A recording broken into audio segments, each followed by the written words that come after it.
Welcome everyone to this episode of the Grapevine Wellness Show. Tonight's topic is super interesting to me. Tonight's topic is skydiving lessons. How at age 52, Jim Armstrong became a licensed skydiver, conquered fear, and discovered lessons for living your best life. Super excited. Before we get started, and in case you're new here, my name is Jolyn Armstrong. I'm a certified trauma recovery coach, founder of Grapevine Trauma Recovery and Inner Wellness, author of the best-selling book, Trauma Recovery, a 90-day guidebook to building a great life after trauma, and of course, host of the Grapevine Wellness Show. So thank you for being here with me tonight. I really appreciate you all coming. And I thought we might start by taking a look at Jim in action. What Jim skydiving looks like up close and personal, shall we? Here we are. We ready for this? Here we go. There's Jimmy in the blue. That's what they call a wingsuit, my friends.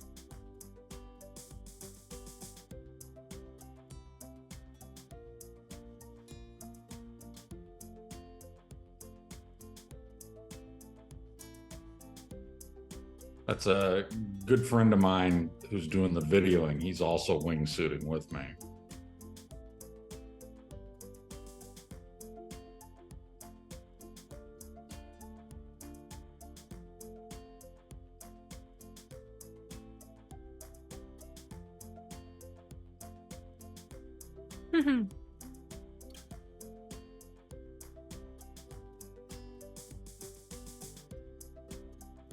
There, you linked up. One thing about skydivers, they like to hold hands.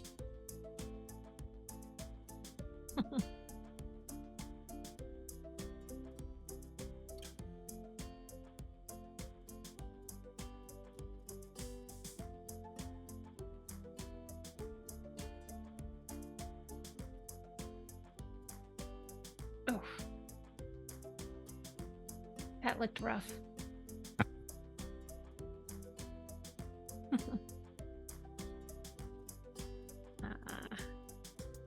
That's awesome. All right. Okay, so that is wingsuiting. And, when I think about that and what led to that, oh my gosh, the fear that had to be mastered and overcome and conquered and all of that. And it's something that I work with my clients constantly in my one-on-one work, in my group work. I do workshops about it, all of that, overcoming fear, anxiety, and all of that is just a huge part of that. So I'm really excited about tonight's topic and specifically to introduce Jim, who happens to be my husband, as well as an entrepreneur, a business coach, a pretty awesome guitarist, a writer. Jim you've published how many books now? I lose track. I think 4 books, 3 books, 4 books. Yeah. And again, Jess happens to be my husband and a huge part of my business as well. So I'm definitely appreciative of him. Some things to know about Jim. Jim has battled treatment-resistant depression since his late 20s. Today, you're going to hear how in the summer of 2019, Jim really hit a crisis point, a pit that he really could not seem to climb out of. And how in that moment of darkness in 2019, Jim finally followed an inner calling to, in his words, go jump out of an effing plane. Oh, Jim. And how this journey led him to become a licensed skydiver and ultimately a wingsuiter, like what you saw in that video, that blue suit he had on. Jim's going to reveal his skydiving lessons. These are lessons for conquering that fear and for living your best life. So Jim, welcome. I'm so glad you're here. Thank you. I love talking about skydiving. As Yes. One who hangs around with me for 5 minutes knows. Yeah, for sure. Well, it's an interesting topic and lots of lessons in there as well. So it's good. But I thought maybe we would start before skydiving, if that's okay with you, and go Sure. back to maybe just briefly describe your business journey, what your life has been like leading up to this, and I think that would be relevant. Sure. And the title really should be, it says conquered fear and discovered lessons for living your best life. Skydiving really helped me rediscover a lot of those lessons and learn them in kind of a deeper, more profound way. And so, and what's going to happen, I think you're going to find that as you and I have this conversation, Jolyn, the skydiving lessons are hidden in there. They're embedded in there. So Yeah. listen close for those, because at the end, I'm going to spell out some of them. But I think as you listen to this conversation, you'll be able to pick up on some of that. So I in the year 2000, I owned a carpet cleaning business, and my goal was I've basically been an entrepreneur my whole life, and that was the business I happened to be running then. It's a business I started. My goal was to build it up to multi-trucks and have a big crew and expand and the whole bit. But once I did it for a little while, I decided I didn't like it that much, and so I wound up going into the mortgage business. But before that, while I was running my carpet cleaning business, I got coaching. One of the things that was discouraging to me at that point is that, I didn't have a college education, and I had reasons for that happened, that I didn't go to college. There were other goals that I had in my life, but didn't have a college education. I didn't have great family wealth. These were things that at that point were beyond my control, but I did have control over a couple of things. Engaging in self-education and coaching was one thing. There was a saying that one of my coaches was a man by the name of Joe Polish, and he introduced me into an entire world of self-improvement, personal development, business coaching. He just was a huge influence in introducing me to a life that I could have, even though I didn't have a college education, didn't have family wealth. I didn't have the resources that just, luck of the draw, I didn't have.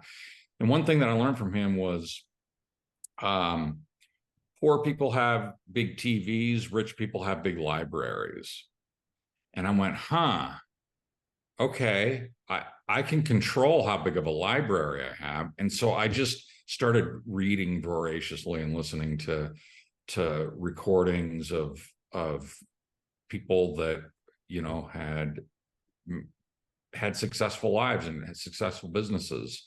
I learned that roughly 70% of millionaires are self-made.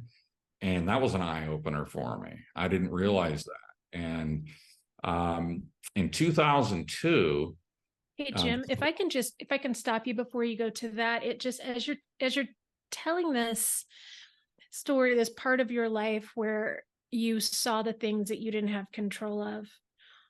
There's one other thing you didn't have control of, first of all, and that was that depression that was setting in back then, or had set in back then, that you've worked hard all your life to try and remedy, and had been super treatment resistant just there. Yeah, it was horrible. Really, I probably had it before then, but it really set in my late 20s. And I didn't know I had it. I thought I was just, it was my circumstances. I didn't understand it. Yeah. And I, tried to fix my external situations. And, over the years, it didn't matter how much I fixed what was going on externally. And I did a lot, and it wouldn't go away. In fact, over time, it got worse. Right, right. But one thing that seems like it's just been ingrained in you is you've got these things that you can't control, these things that weigh you down a bit, but you instinctively went, wait, I can control this. And you went to that. And that Mm. kind of intuition on your part has served you as well. So that's one important lesson, I think, is that looking what, even in a world that we have so many things out there that we don't have control of, what can we control? And let's capitalize on that. So anyway, that just stuck out to me as you were saying that. Yeah, that's a really good point. And I hate wishful thinking. It's just frustrating to me. Yeah. Oh, I wish I had this, or I wish I had that. I wish I'd been born this way or that. It's useless, and it's really frustrating. And it doesn't get you anywhere. And it's kind of like I looked around at what I had available to me, and it was like I was taking two sticks and rubbing them together to make fire, and eventually, was able to. Um, but I was doing things that I didn't really enjoy for a living. I The mortgage, became a mortgage broker. I was a big step up financially and personally, but I eventually wound up not. I got out of that business, and in 2002, I wrote in my journal, I want to be able to run my next business from a laptop at Lake Tahoe. And that I've said this just in so many like webinars and when I've spoken and done coaching, that it's become almost apocryphal. But I have the notebook. It's actually in the room you're sitting in right now on the shelf behind you. It's in there. Yeah. And I didn't know what that was going to be. All I knew was uh, it was a vision of the kind of life I wanted. And at that point, I felt very, very stuck. I was living in a town that I'd grown up in, and I had kids. I had obligations that kept me kind of feeling stuck there. And I said, I don't want that anymore. I want complete freedom. And it took me until 2007 to figure it out. But that's when I wound up launching the business we still have today. Of course, fast forward to 2012, just about 5 years after I launched that's when you and I met. And it's been just an incredible ride and such an awesome adventure. Just being with you and having our businesses set up so that we can kind of do them from wherever we want. Yeah. Yeah. And we Yeah. have actually run that business from a laptop a couple laptops in Lake Yes, Tahoe. we've actually done. Yeah. Yeah. So Yep. that's exciting.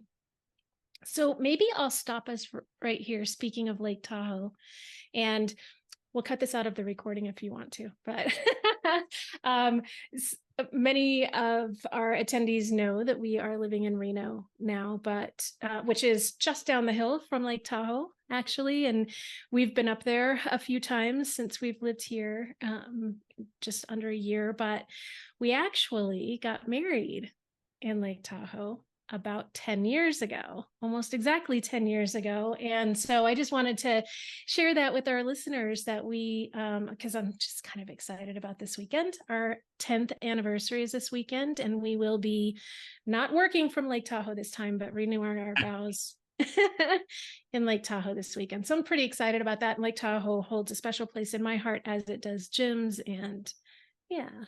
So anyway. Well, in fact, we're going to be doing a vow renewal ceremony, and a couple of very, very dear friends of ours are going to be there. And my dear friend of mine for over 30 years is going to be officiating. He just found that a couple of weeks ago. In fact, they're even on the webinar tonight. So they're. Thanks, guys. Yes, thank you.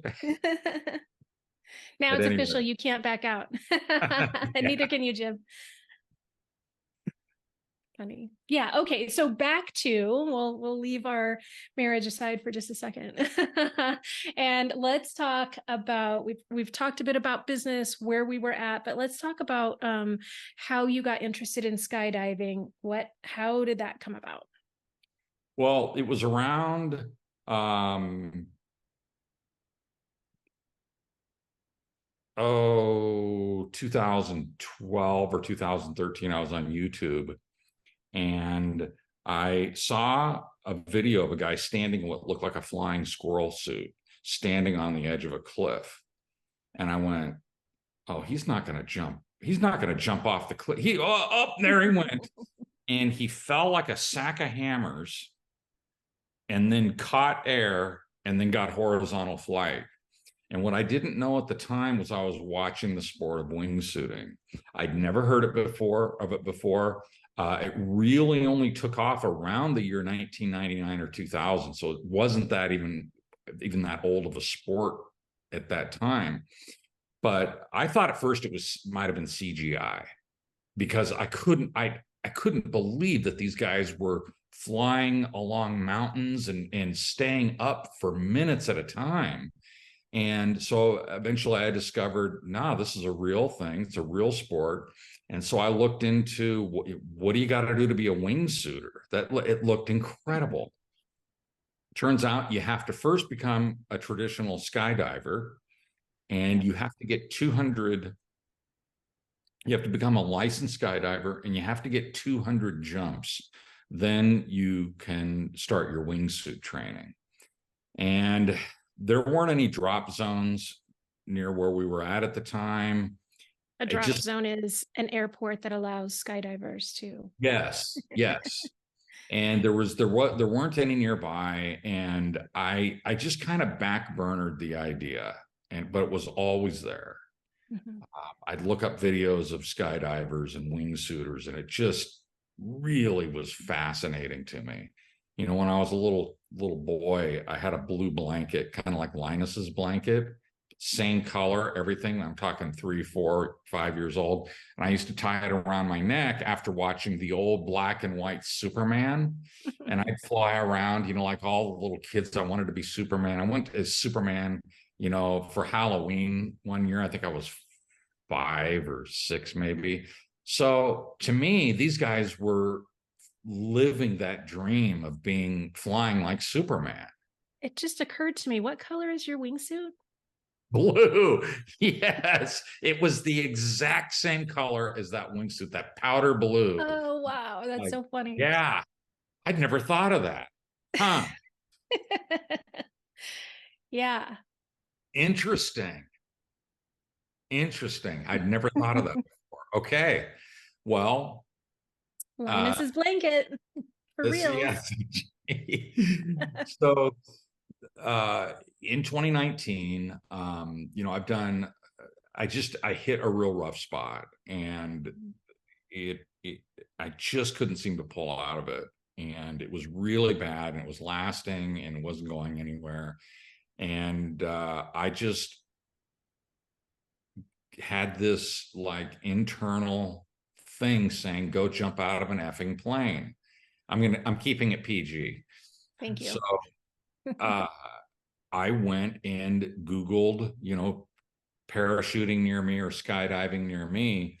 And it turns out that a drop zone had opened just a couple of years before, 30 minutes from my house.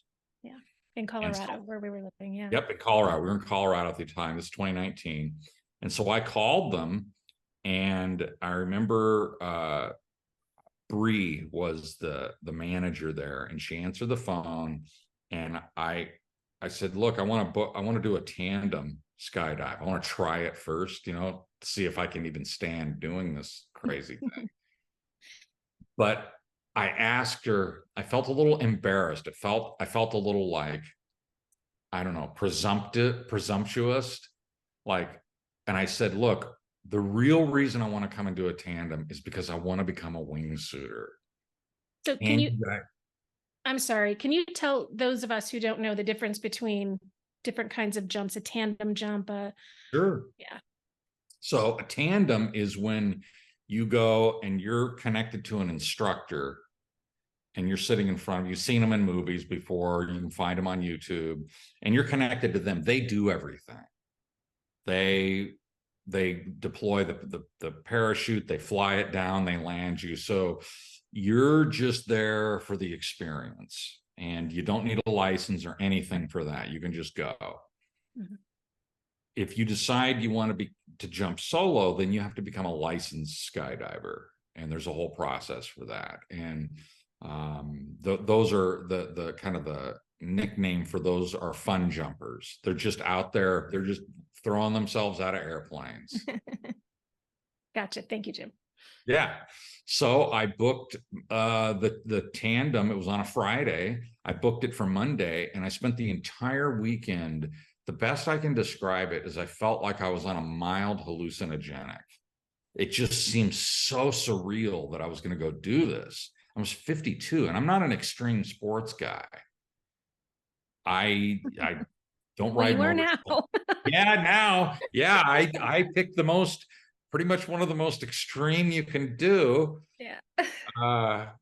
But so when I was talking to Bree on the phone, I went, hey, the real reason I want to do this is I want to become a wingsuiter. And she goes, we can help you. We can get you there.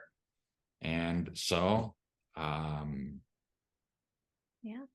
went and did the tandem. Nice. All right. So you went for it. Let's talk about your first jump. Let's talk about that experience. What was kind of the predominant experience that you had there? Well, as the experience got closer, I actually woke up a couple of times the night before. I just couldn't believe, I couldn't wrap my head around that I was going to be jumping out of a plane. I mean, when I stand on a high balcony, like 20 stories up, like at a hotel, and just sort of lean out and look over, my stomach kind of flips. It gives me the chills down my back. And I'm going to jump out from a couple of miles up. Are you kidding? So it was just surreal. It didn't feel real. And then I got there, and once I arrived, they had us watch a video everyone has to watch, and you sign your life away, and then the fear starts kind of ramping up. And then it was time to get in the plane. And so I'm all suited up. I got my harness on, and we go climb into this little Cessna 182, small plane. We're crammed in there, and then the plane takes off, and I go, oh my God, this is, the fear just kept building and building. And in these small planes, it takes about 18 to 20 minutes to get up to altitude. And so I had all that time to really think about what I was doing. And it was so scary. I was so terrified that it felt like I was having an out-of-body experience. It felt like, if you've ever been in a car wreck or something like that, and you sort of detach, it almost seems like you're watching watch it happen to yourself. It was like that. It's like I volunteered to be in a car wreck. And it just ramped up. And then the plane engine slowed down, and they popped open the door, and the rush of air. Now, I've been in a lot of planes and done a lot of flying, and I have never had the door open while we're flying at altitude. That was a novel experience. Just the blast of air and the sound of the engine and the noise just went through the roof. I mean, I left my body at that point. I was absolutely terrified. Now, who was right next to me? There's two tandems, me and my instructor, and this about an 18-year-old girl, and the other tandem instructor. And she wasn't scared at all. This was like a roller coaster ride for her. Oh, wow. Not me. I told my mom about it later, and I go, these young kids, they're not scared at all. I was terrified. She goes, that's because you're old enough to know better. That's right. Oh, So that's funny. Cody, my instructor, I'm basically sitting on his lap. He yells, "Move to the door." And my hand went up and I just grabbed a part of the plane like this without thinking about it, just reflexively. And he's like, "Okay, Jim, come on, got to let go of the plane." And then we start scooting towards the door and he goes, "Okay, swing your legs out." I grab the plane again, just not thinking. I'm on autopilot now. He swings my legs out. I swing my legs out, and my feet are sitting on a step the size of a skateboard outside of the plane. I'm looking down 2 miles. Oh my God. And he holds up the camera and he says, you know, "Smile." And then and it just, I'm redlining terror, terror, terror, terror. And then we go off out the door. All the terror was instantly replaced with high octane exhilaration. 90% of the terror went away. It was just, oh my God, I'm flying. And one of the biggest surprises was it doesn't feel like falling. Like when you go on, I expected it to be like on a roller coaster, when you go up and then you do that. Your stomach comes up. Your stomach comes up, or one of those drop zone things where they drop you. It's not like that at all. Imagine a ping pong ball, with the hose blowing the air and the ping pong balls kind of riding that cushion of air. That's what it's like. If you've ever done indoor skydiving at iFly or one of those places, it feels exactly like that. I'm flying on a cushion of air. I couldn't believe it. And it was just, oh my God, this is the most incredible thing in the world. And once we were under, he opened the parachute, we flew around for a while, he came in for a landing, and I said, "That's it, I'm doing this." Wow. In spite of the terror. Yeah. I said, I got to do this. Yeah. Will Smith said something. He said, "God put the best things in life on the other side of terror." And I learned that day. Yeah. Yeah. That's important. I love that quote so much, and that it was about skydiving too. It just makes it even better. But yeah, it's true. It's true. Some of Yeah. the If you look most up Will terrifying Smith, times. if you look up Will Smith skydiving story, it's great. It's he does, because he went, and he essentially, I heard his story, I don't know, a year or two after I started skydiving, and I went, "Oh, I know exactly what he means." Yeah. Yeah. Yeah. Okay. So you survived the tandem. You decided to become a licensed skydiver for the purpose of becoming a wingsuiter. Let's talk about that process of becoming a licensed skydiver. Yeah. So you need to do roughly 25 jumps with an instructor. You go through a day of ground school where you learn how to run, emergency procedures, and how to fly a parachute, and all the safety stuff that you need to know. You learn that in ground school, and then you do 25 to 30 jumps with an instructor. And through that process, with each jump, you do more and more things. And at one point, they're holding on to you as you fall. It's called accelerated free fall. And then it's at one point they let you go. Your job is to get stable, all that. So you progress to the point where basically you're not going to kill yourself or somebody else. That's where they're trying to get you. And that's based, and then you get your A license. And so that's what I did. Gotcha. Okay. So I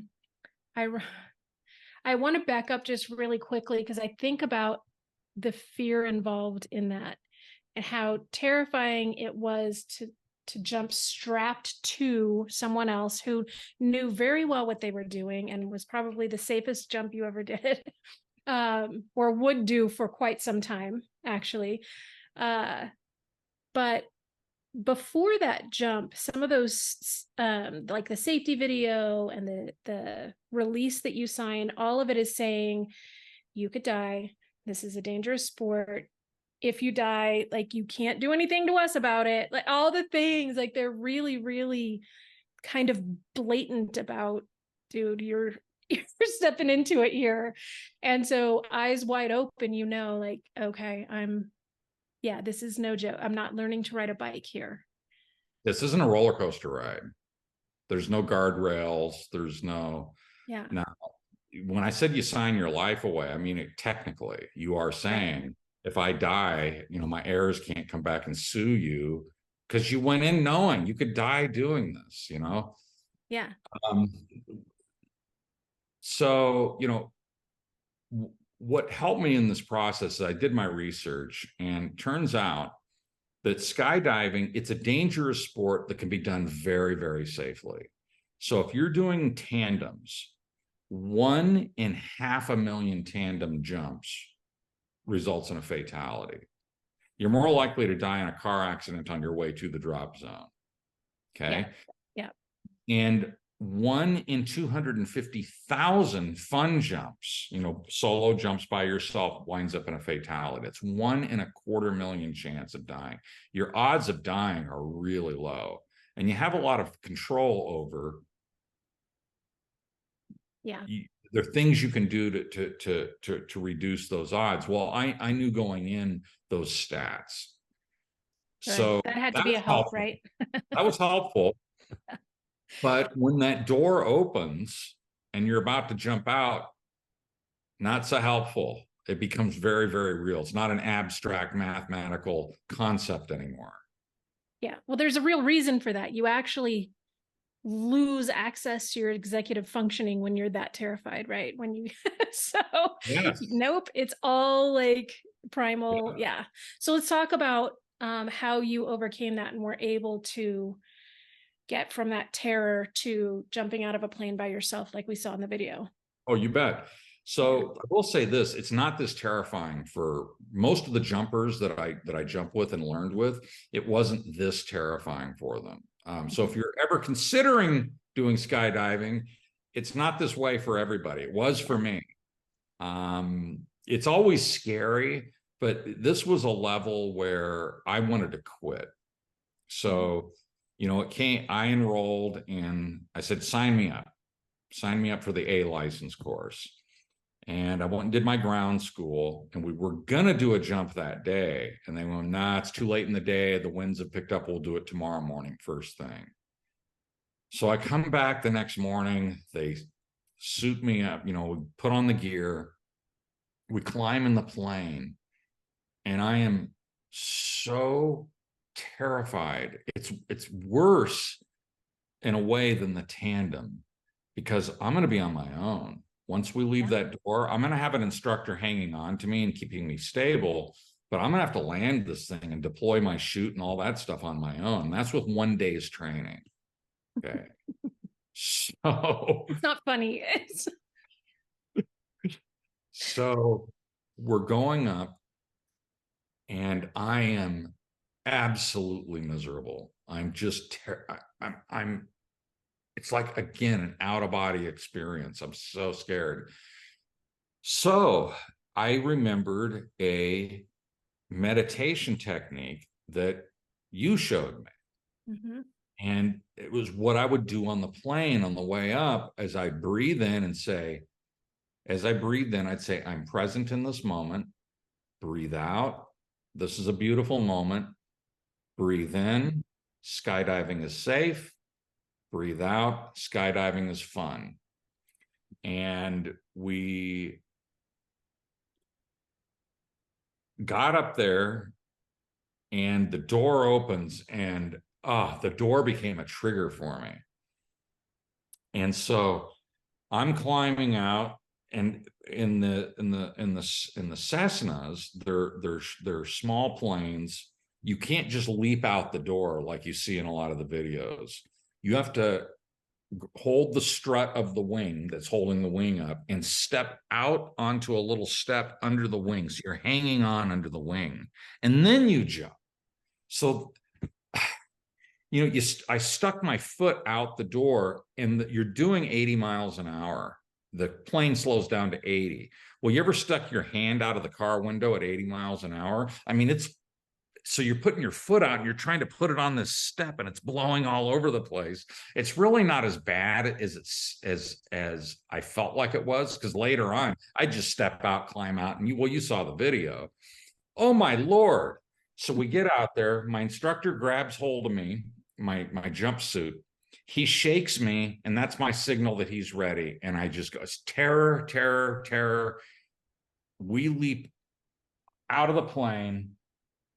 Instant terror is replaced with high octane exhilaration once again. And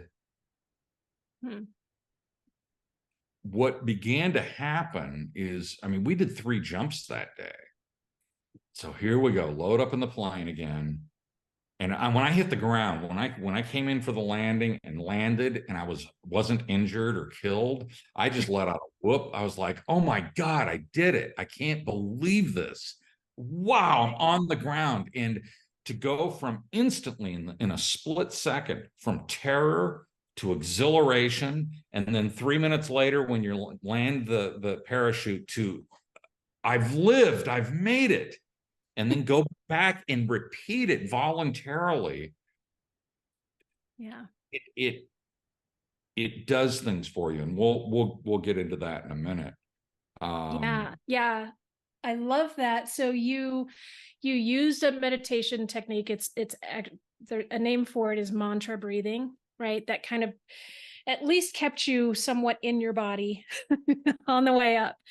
Yes. And one thing that you're describing is pretty interesting. The relationship between fear and excitement, it's very, very close enough of emotions that if you are terrified about something, telling yourself that you're excited instead of afraid or nervous is very helpful. So that's also something, it's not something that you did then, but you're describing that anyway, right? It's very, very closely related emotions. So wow. Okay. So 3 jumps that day. Do you want to talk about some of the other strategies you used over time?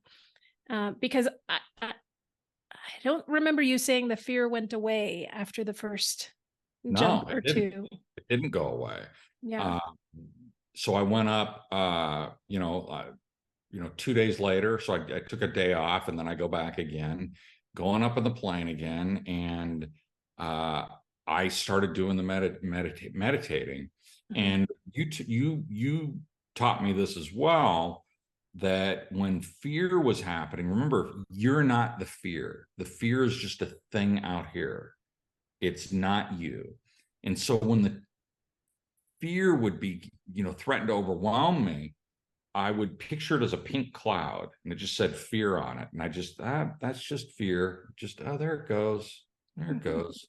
And I learned over jump after jump after jump to build up this like a force field of peace around myself. And I would sit there in this Zen state. I'm not a meditator either. This was sheer necessity. I'm sitting there, I'm present in this moment. It's a beautiful moment. Skydiving is safe. Skydiving is fun, over and over and over again for 20 minutes, all the way up on the plane ride.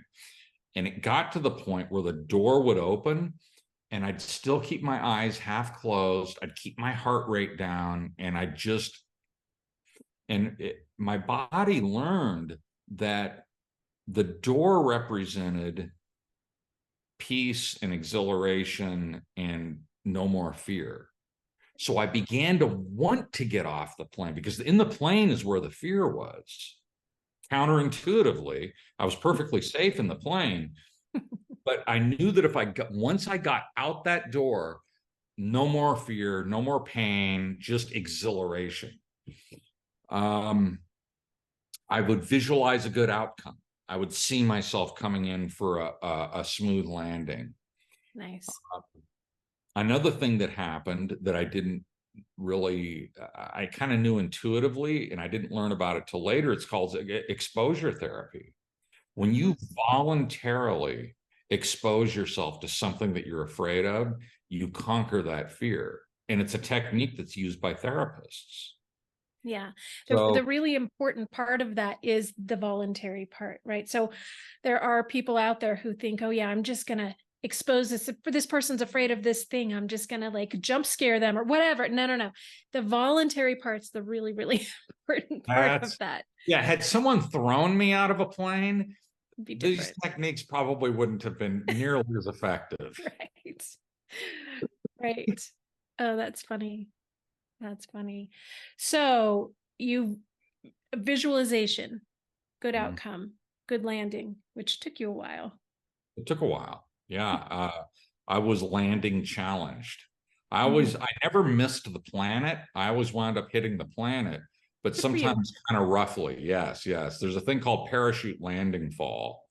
And what it is when you're coming in, you're learning there's these toggles that act as brakes and you push them down and they slow you down. And your goal is to do a stand-up landing. Well, it took me a long time to learn to do those. In the meantime, I'd come in real fast, and the parachute landing is you put your body in, you close your body up, put your hands in and together, your feet together, and you roll. And it's something you practice.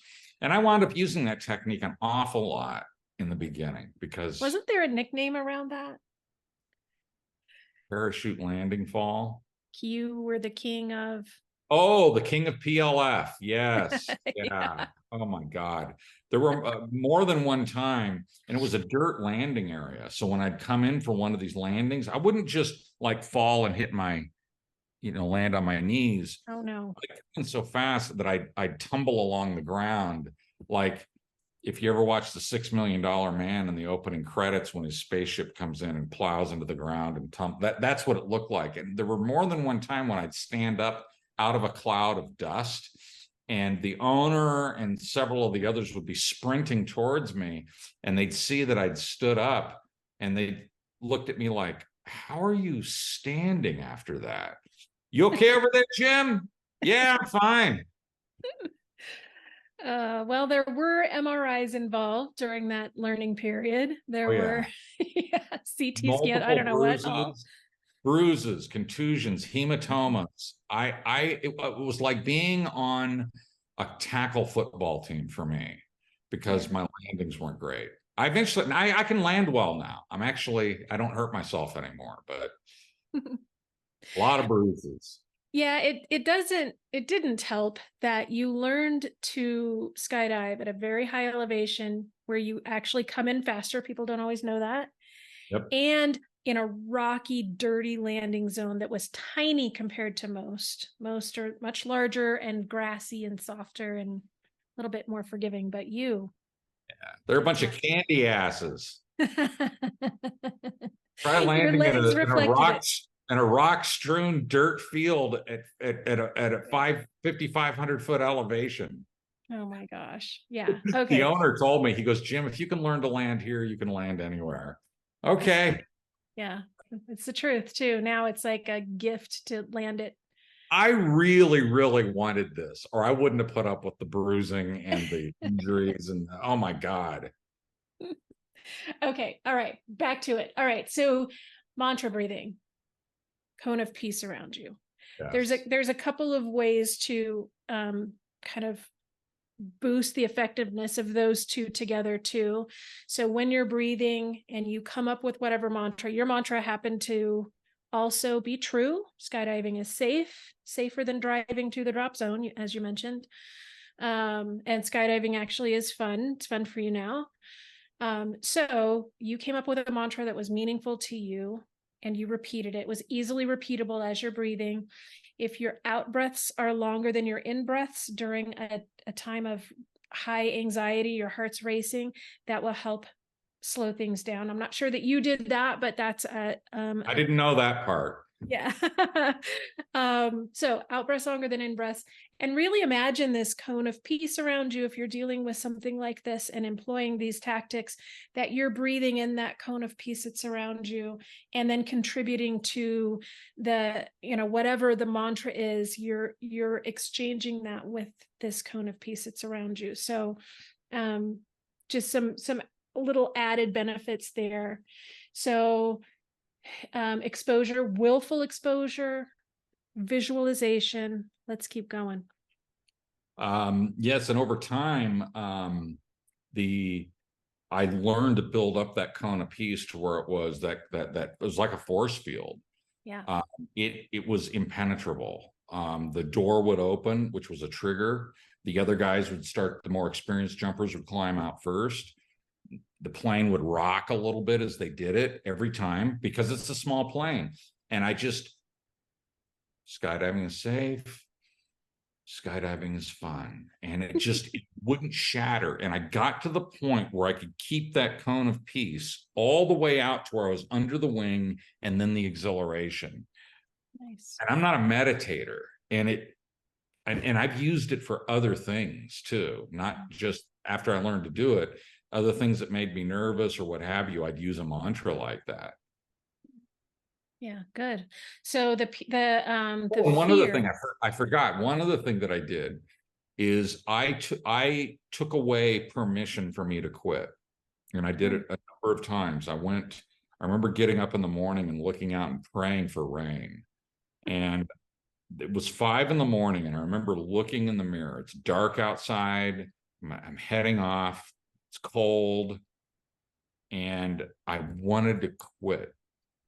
And I told myself, okay, you can quit.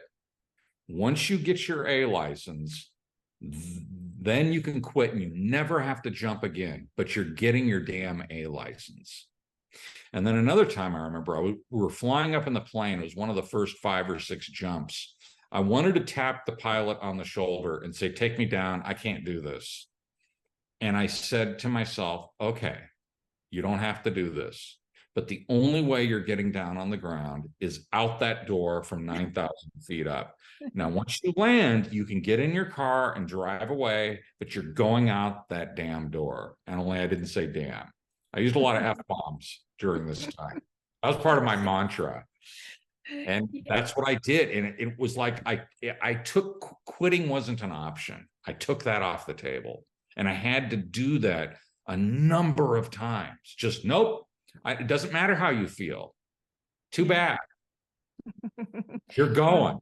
You've got a strong constitution, honey, for sure. But the reality is there is something to be said about picking up the heaviest weight that you can bear, metaphorically or realistically, and carrying that heavy weight, and the benefit that you reap from that is enormous. So that's where growth happens. That's, it's a beautiful thing. And you did it. Yeah. And you did it during a really freaking dark time for you. Yeah. Well, the darkness went away. That's for sure. It was an incredible time. It really helped me. Yeah. Yeah. We've got a question. Do you mind if I take that question? Oh, not at all. Question from Lorena. Hi, Lorena. Question for Jolyn. How did you deal with anxiety watching your husband do something so intense, or did you even worry? So that's a good question, Lorena. And let me tell you something. Watching the love of your life go through something like this definitely isn't easy. I think I actually really encouraged Jim to do it. To call the drop zone to begin with and all of that, because what Jim was going through aside from this was equally as heavy and anxiety inducing and intense. And we at that time were trying a lot of things that were pretty intense to try and help with this depression. And I'm telling you, depression, for those who have not lived with it. I personally haven't lived with depression from, myself, but I've lived through it as a wife and seeing my husband suffer for years. And it's horrific. And I think when you're in that space, you do anything to try and help. And this was something that we were trying and help. And there's a lot that happens with you in your brain. There's a lot that you have to overcome in order to even do this. There were a lot of aspects to skydiving that I had hoped would help Jim in a lot of different ways, right? The community, being part of something that's bigger than him, that he gets to be a part of and not a leader of. Like, that was another thing, because Jim is an amazing entrepreneur and coach, which sets him separate from a lot of the people that he interacts with, right? And so this, I thought, would really help as well. So there was some anxiety. There was probably some mantra breathing of my own going on there, but a lot of it was encouraging my husband. So thanks for the question, Lorena. Yeah, and Jolyn was amazing. She actually pushed me to do it and was 100% supportive the whole way. Mm. Yeah. Yeah, we were hoping for some relief. So what did happen to the fear through that, Jim? It eventually went away, and what it was replaced with was excitement. I mean, I have to overcome something every time I go out that door. Yeah. But I remember the first time I did a jump, it was probably around jump 12, where it was actually fun. And it took 12 about a jumps. dozen jumps, maybe 15 jumps. Yeah. And it started to switch to being more fun. And before I got to the end of my A license, I didn't have to do nearly as much meditating. Yeah. Yeah, it was good. You conquered it. You Yeah. freaking conquered it, man. And Yeah. it's not a small fear. You did it. I'm proud of that for sure. Okay. So skydiving lessons, let's look at skills for living your best life. Let's talk about those a little bit. So I pulled a PowerPoint from my because I've taught on this before. Have you can you see the slideshow, Jolyn? Yes. Yep. Okay. So I got a bunch of these. In fact, I included these in every chapter of my last book, Skydiving Lessons. And so I just picked some that I thought would be most relevant for our group tonight and just talk about them a little bit. And we're getting close to the end of our time, so I'll go quick. One is to set goals. The old cliche, if you aim at nothing, that's what you're going to hit. Setting goals will help you get to where you want to go when everything else in life is screaming at you and calling for your attention and trying to pull you in another direction. Having that North Star that you follow relentlessly is so important. When I wrote that goal, and this is why I said there's little hints of skydiving lessons throughout our entire conversation. When I wrote that goal in 2002, my next business, I want to run from a laptop at Lake Tahoe. In order for that goal to happen, a whole lot of things had to be in place. I had to have a business that wasn't geographically tied to somewhere. I couldn't be tied to a phone. I had to, it had to be a kind of business that I could run remotely, and on and on. It drove everything. In order for that to happen, 20 other things had to happen. But that goal, that North Star, is what kept me moving in that direction. The same thing when skydiving, I had a dream of human flight. It was within my grasp. The thing I dreamed about since I was 3 years old, seeing Superman. We can actually do it. But if I let the fear stop me, if I let this terror stop me, if I let these injuries stop me, it won't happen.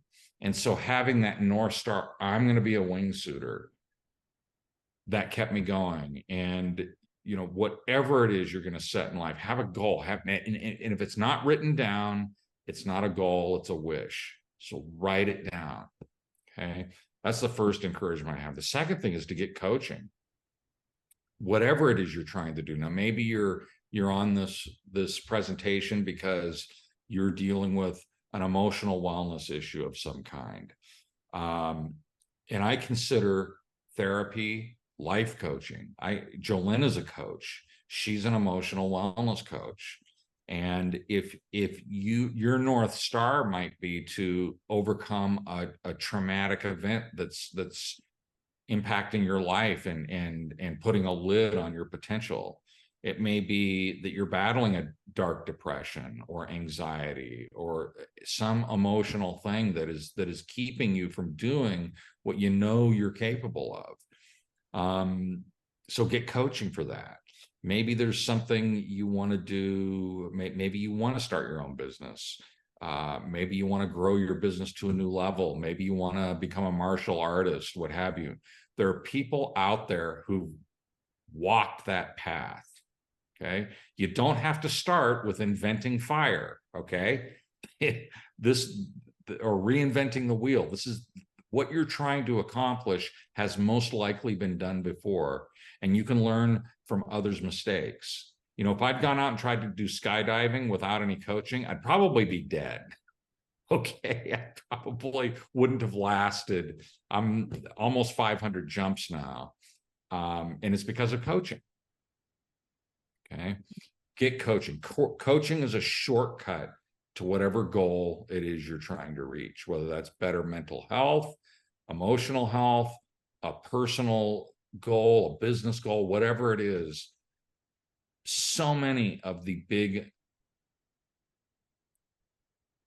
like, new levels that I've reached in anything I've done have had coaching involved of some kind or another. I do coaching. Hey, when Tiger Woods was at the top of his game, he was paying in the high six figures for coaching.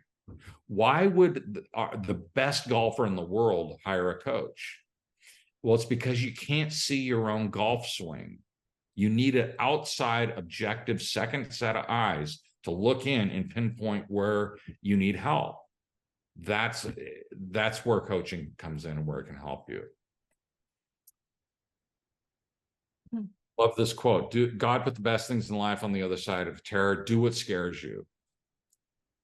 You know, it may not be necessary. You don't need to jump out of a plane unless it's your dream to be a skydiver. But anytime you're going to move into new territory, whatever it is, even if it's getting over having anxiety, getting help for that anxiety, you know, making that call to Jolyn, setting up that appointment, that's probably got some fear involved in it. Do what scares you. Because if you're not uncomfortable, if you're not scared, you're a little bit, you're probably not moving into new territory.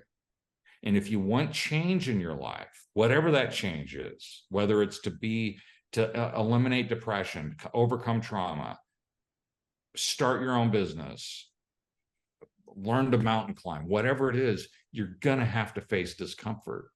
So do what scares you.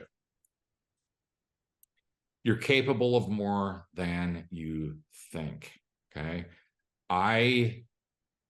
The thought, if you'd asked me 20 years ago, hey, Jim, you think you could be a wingsuiter? Are you kidding me? That wasn't even on my radar. Even a skydiver, let alone piloting a wingsuit. And I'll tell you, I did my first wingsuit 2 years in. I was at 300 skydives. And when I went out the plane, the first time doing a wingsuit and then landed, my coach came over and gave me a giant hug. And it was like, I had tears in my eyes. It was like this 2-year journey to do this thing. And it was, if you push yourself incrementally, you know, just set, you know, maybe it's to overcome trauma. Maybe that's it. And so you don't think, oh, I have to do this 101 things to where I overcome trauma. You think of what's the one next thing I need to do? Well, it's to perhaps call for help. Maybe it's to call Jolyn. Maybe it's to buy a book. And then the next thing is you get an exercise. I know Jolyn's process. She'll probably have you do some exercises.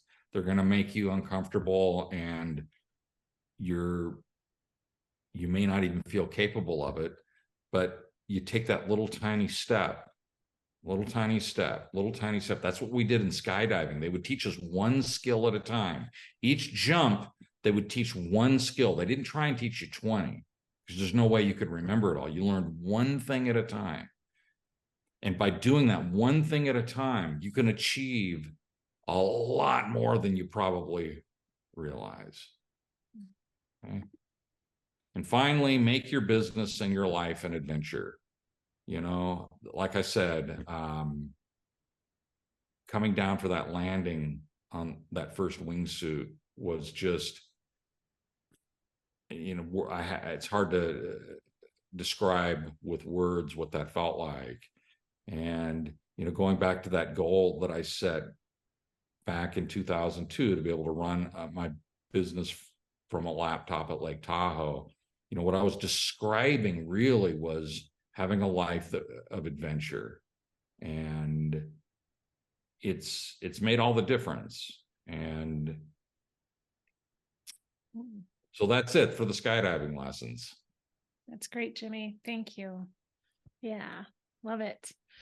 Love it. So I really appreciate you coming, and I want to wrap up here, but I also want to give our participants, if they have any questions at all, anything that they want to ask of you before we go, we'll give them a couple of minutes. You guys go ahead and put that in the Q&A box. We have one question or comment from Lorena. This is wonderful. Thank you for sharing your story and experience.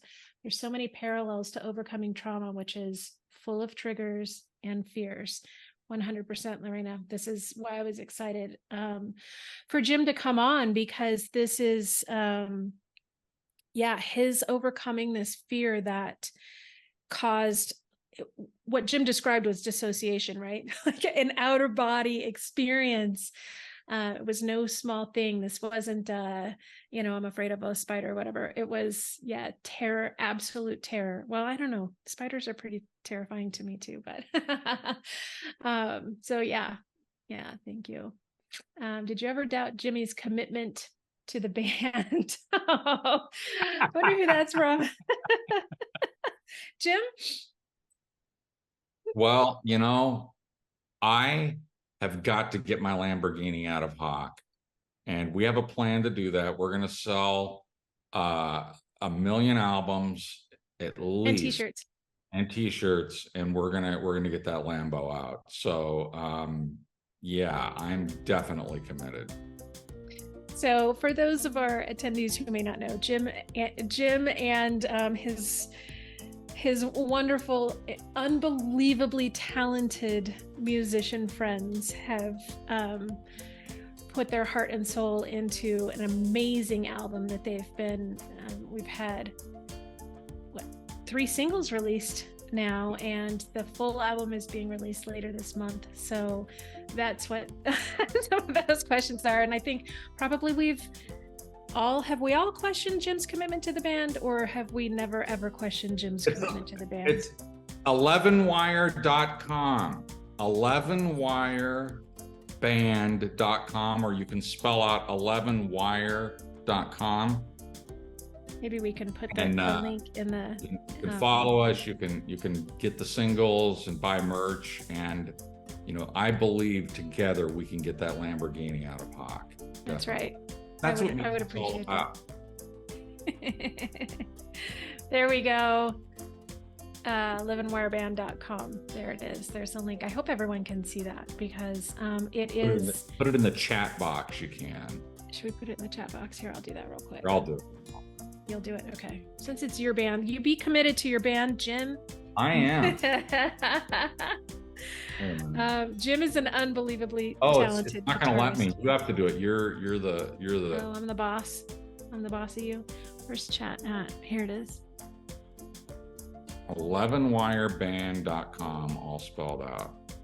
Yeah. I didn't know this was going to be a plug for 11wire. Well, invite your 11wire friends, and there you go. Yep, they all showed up. That's half the band. Oh, there you go. But it is definitely a treat, and it is it's your music's amazing, Jim, and you're amazing, and your efforts in everything that you do and your commitment to everything you do is amazing. And I appreciate you as a husband and a business partner too, so thank you for coming on. All right. Well, thanks everyone. We're over time a little bit, as Jim and I almost always are. We're very undisciplined about our chatting time together. So I think that we got Yeah, I think we got everything. And yeah, thanks everyone for coming. I appreciate you.